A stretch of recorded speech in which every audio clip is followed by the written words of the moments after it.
നമ്മൾ അടുത്തത് ഫങ്ഷണൽ ഐസോമറിസത്തിനെ കുറിച്ചാണ് നോക്കാൻ പോകുന്നത്.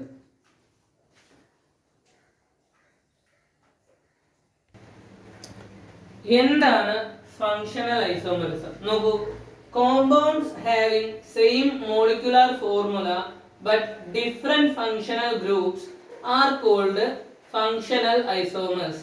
ഉദാഹരണം എന്താണ്? CH3CH2OH ഉം CH3OCH3 ഉം അല്ലെ. നോക്ക്, എന്താണ് പറയുന്നത്?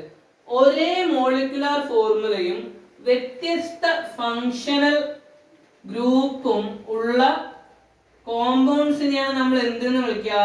ഫങ്ഷണൽ ഐസോമേഴ്സ് എന്ന് വിളിക്കുക. നമുക്ക് എന്താണ്?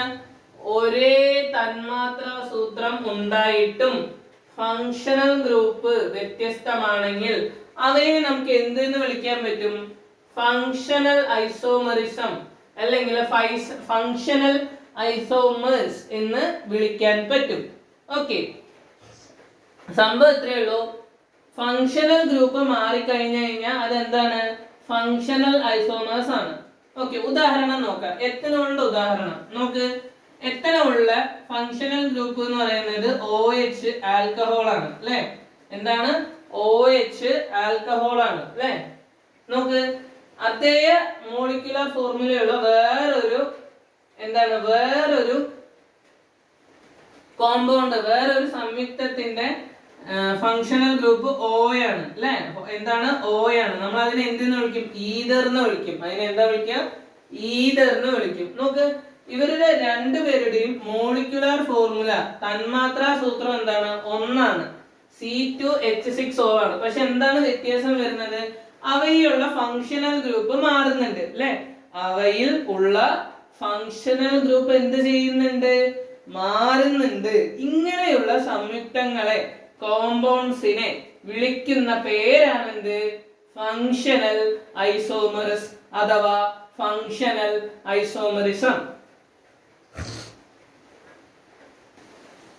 ഇത് നമ്മുടെ ഫങ്ഷണൽ ഐസോമറിസത്തിന്റെ കുറച്ച് ഉദാഹരണങ്ങളാണ്, എഴുതി വെക്കുക. നമുക്ക് പ്രൊപ്പനാലിലെ ഫങ്ഷണൽ ഗ്രൂപ്പ് CHO ആണ്. എന്താണ്? ആൽഡിഹൈഡ് ആണ് അല്ലെ.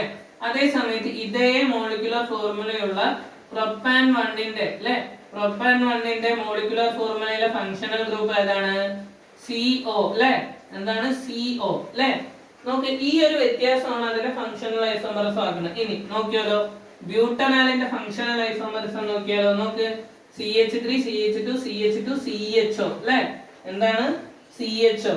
നോക്ക്, ഇതിന്റെ ഫങ്ഷണൽ ഐസോമറിസം ഏതാണ്? ഇതേ സംഭവം, CO വരുന്നുള്ള സാധനം വന്നു അല്ലെ. ഇങ്ങനെ ഫങ്ഷണൽ ഗ്രൂപ്പുകൾ മാറിക്കഴിഞ്ഞാൽ അത് എന്തായി? Functional isomerism. എക്സാമ്പിൾസ് എഴുതി വെക്കുക കേട്ടോ.